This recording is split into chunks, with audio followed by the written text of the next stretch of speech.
VidCon. Nice. So we're at full house today. We were actually planning on like capping it, but we were just like, do you know what? We're just gonna work around you guys because so many people are really eager, obviously, to come to this and hear from these guys.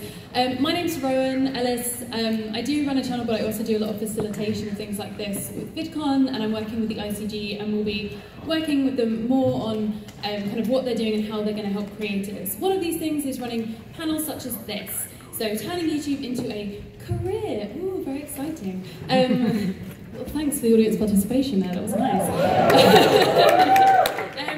So I kind of think we're just going to go straight into it. What's going to happen today is I'm going to introduce these guys. They're going to give you a little bit of a talk. We're just going to have a little bit of insight into their journey and also kind of the way that they like to think about careers and money and progression and community and things like that on YouTube. And then what we're going to be doing is kind of throwing it over to you and doing some group work, talking about various different kind of issues and problems you might be having and learning from each other. We're going to be walking around as well to kind of hear what you're saying and maybe give you some ideas and prompts and things like that, because as you'll probably hear from these guys, they really value community and people learning from each other. I think pretty much everyone who's ever looked up a question about YouTube in terms of like how to do it, you would have seen these guys before on YouTube. I think you can, anyone who's seen them will know that you have such an ethos of building community and it not just being about numbers, but being about people have a message to spread, and this is how I'm going to help them do it. So without further ado, I'd like to introduce you to Tim Schmoyer and Daryl Eves. Hello. So my name is Tim Schmoyer, and I got started on YouTube in 2006. I uploaded my very first video, and I was in graduate school halfway across the country from all my family, and I was dating this girl, and I was like, I'm going to introduce her to my family back home. So I was like, I heard this thing called YouTube. I was like, maybe I could make some videos. So I sit down, I get my 8mm camera set up, you know, but had the like magnetic tape. You guys remember that in there? Like it eat the tape half the time. So I set it up, set my desk. I was like, this is really awkward. I feel like I'm talking to a fire hydrant. And it was like a really uncomfortable 30-second video. I published it on YouTube. I called it test video. So you can tell I put like a lot of creative juice into this. And I published it there. And just as like to see, what is this process like? Is it worth doing? Is it not? Like, is it hard? Is it difficult?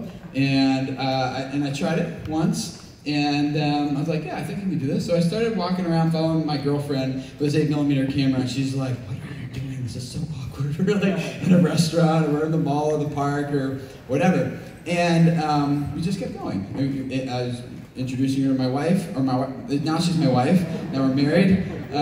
We did like our engagement, our wedding, our honeymoon. And first job, first house, everything, and here we are now. We have 6 little kids. We're pregnant with number 7. It's crazy. Look at all the jobs from my family. And yeah, so we're excited. And so along the way, I quickly got on the industry side of YouTube by trying to figure out how does this work back in the early days, and started working with Real SEO and a few other people. And since then, I worked with like I think almost 1,000 creators personally, and a lot more through my YouTube channel at Video Creators. And so, skip ahead in the story.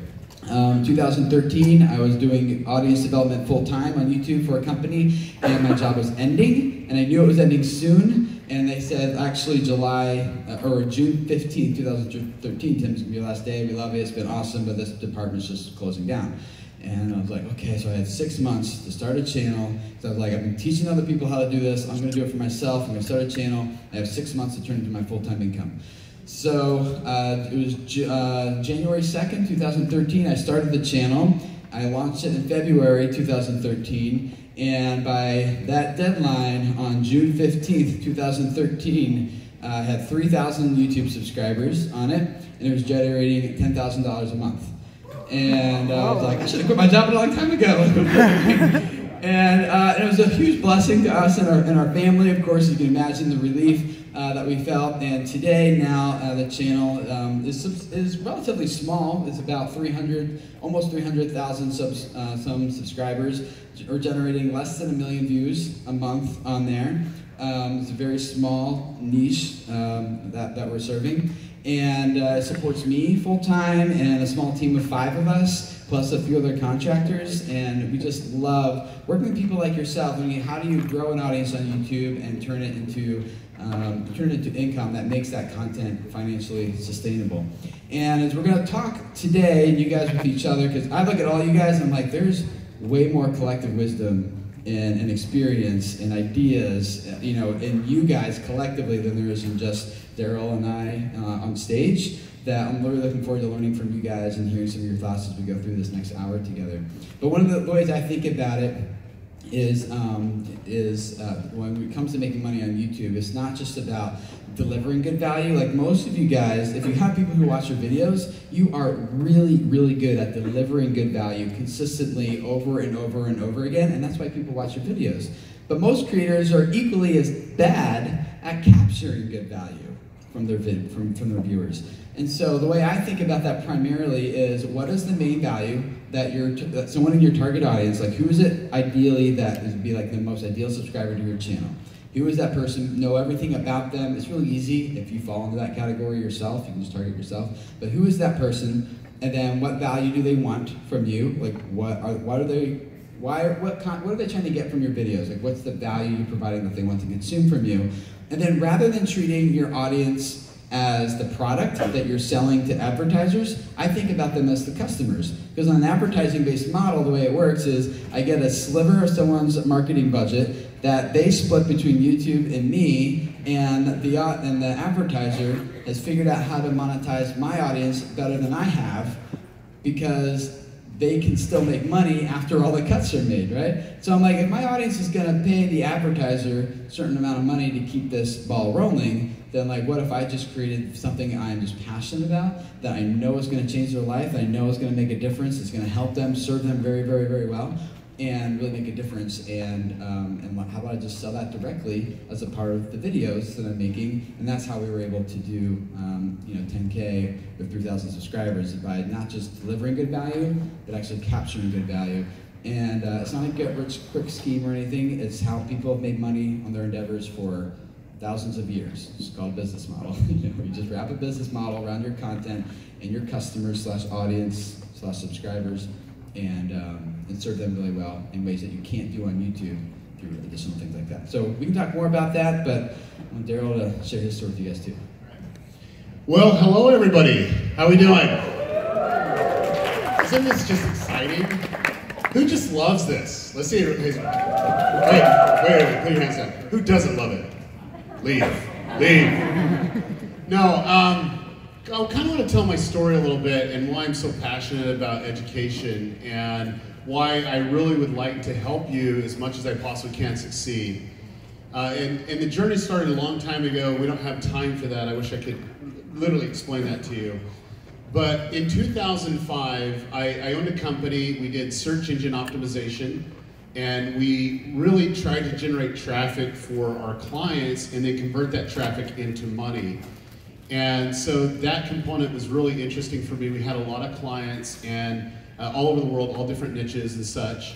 And it was something that I was passionate about because it was a challenge. And one day I was on Craigslist. Who's been on Craigslist? Let's see your hands.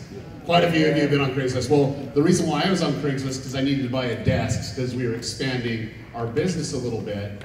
And when I was on Craigslist, there was a little ad there that says, hey, we are giving away an iPod if you can get 100 people to sign up for our new platform.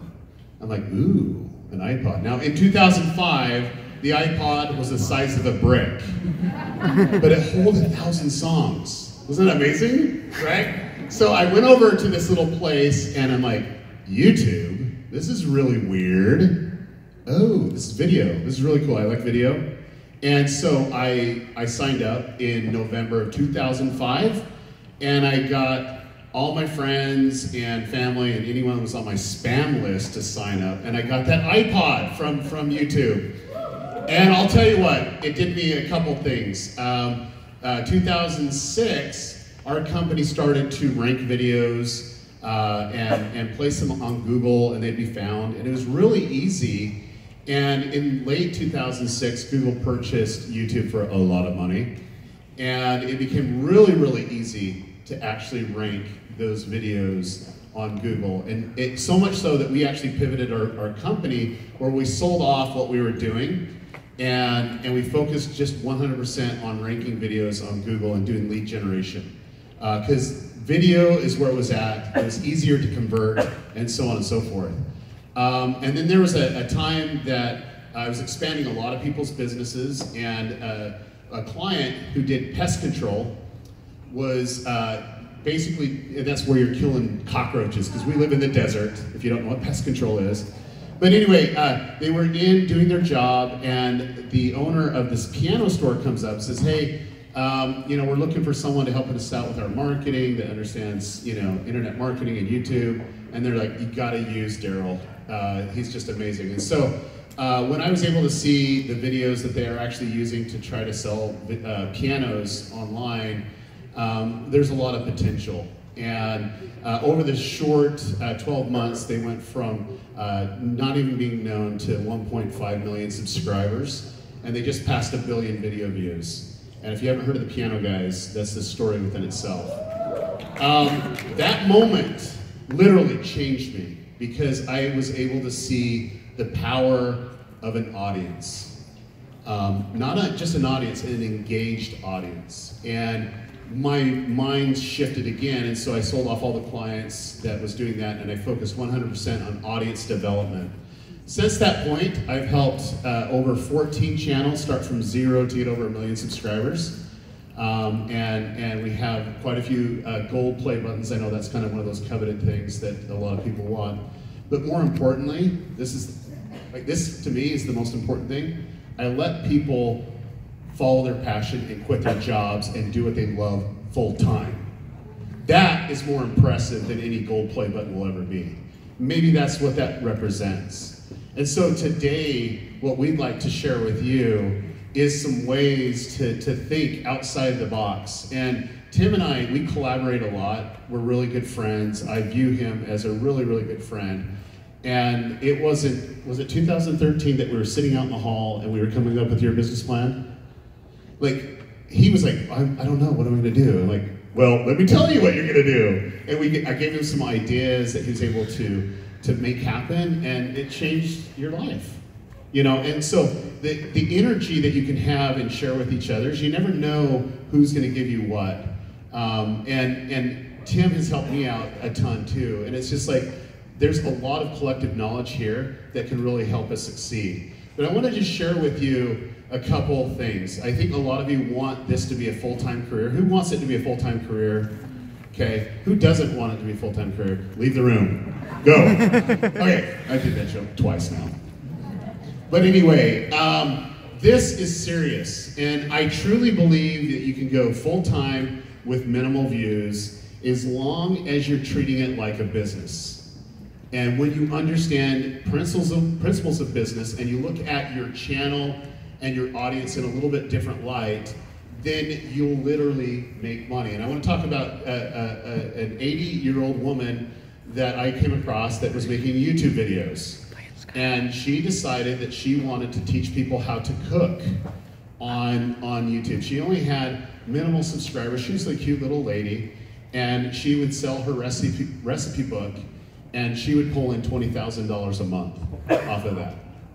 Another person was just getting into it, and they were really handy with their hands. They do how-to tutorials and so on, and they really wanted to, make it big, get it.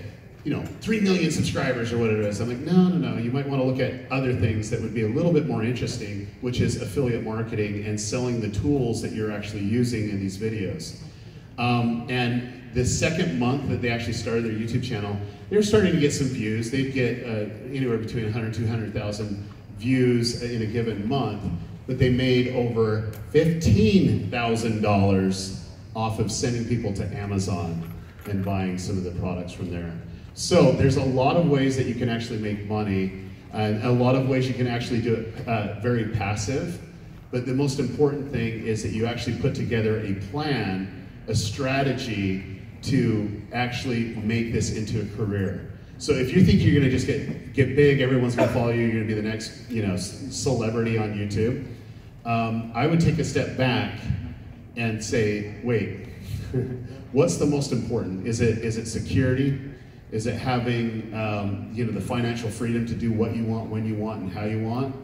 If so, put together a plan and surround yourself by like-minded people. Now today we are going to do something that's never been done at VidCon, ever.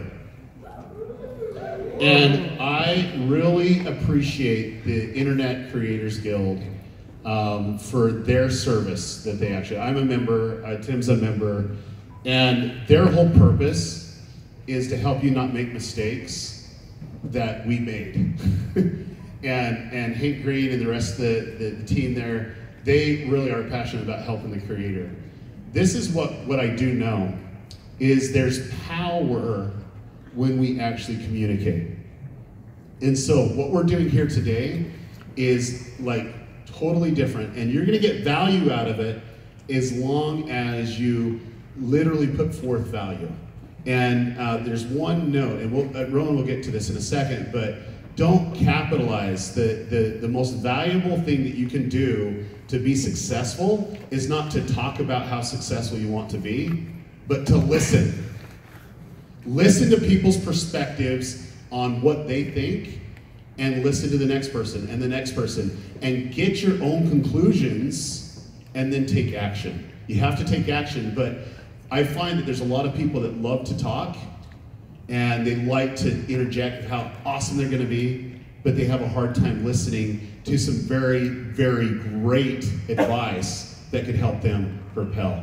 I wanted to share with you, I just met with two brothers. They, in January, started their YouTube channel, and they now have over 1 million subscribers.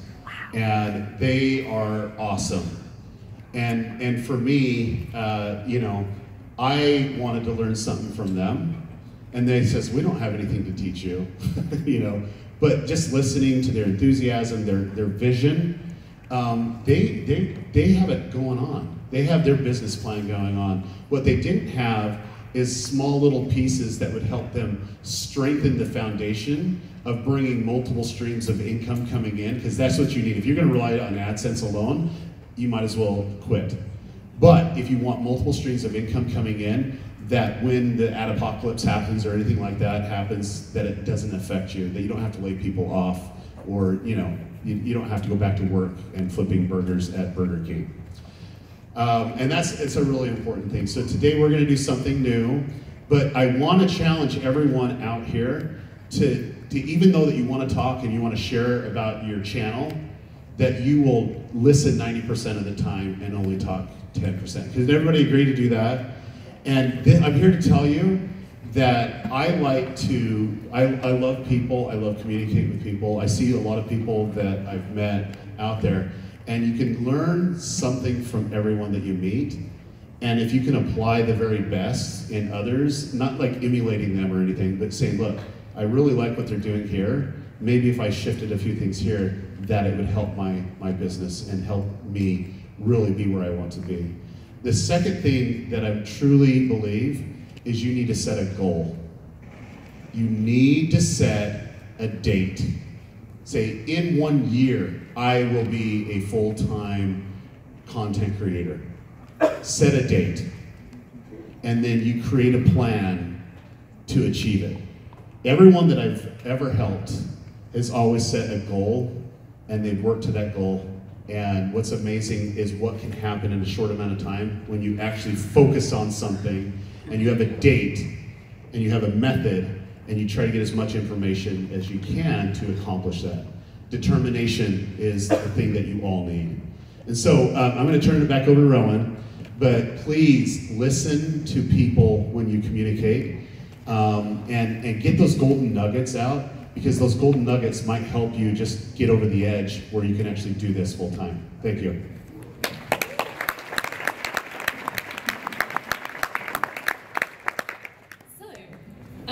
What we're going to be doing in a second is to get into groups, but before we do, I'll kind of just explain what's going to happen. This is kind of what we're looking to do. When you're in the groups, we really want you to be sharing your experiences, but we also want it to be personally... P there. Personally relevant to you. So don't be afraid to ask very specific questions about your channel rather than just kind of generic questions in general, because you want to get the expertise from the people around you of how it can help you directly.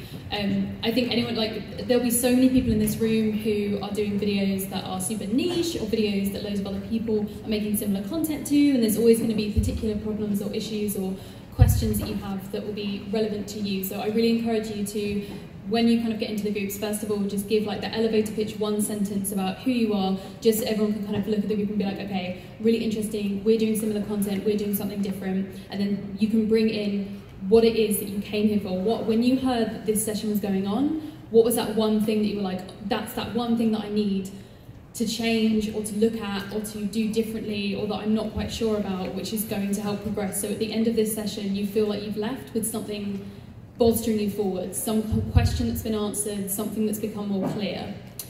So we're going to be asking questions of each other to clarify what they mean, to see what's happening, really asking questions and listening to their responses, as Daryl said, is so, so important. Sharing expertise. Again, some people don't necessarily think that there's an expertise in what they're doing, but I guarantee you all of you have something. Some people will be, you look and you're like, you are doing so incredibly well, but there's something to do with imposter syndrome or something to do with something that you have, that confidence that you have that you can bring to them. Everyone has something that they can bring to this situation, this conversation. And the last one is identifying how you can support one another, not just in here, but also outside of the room.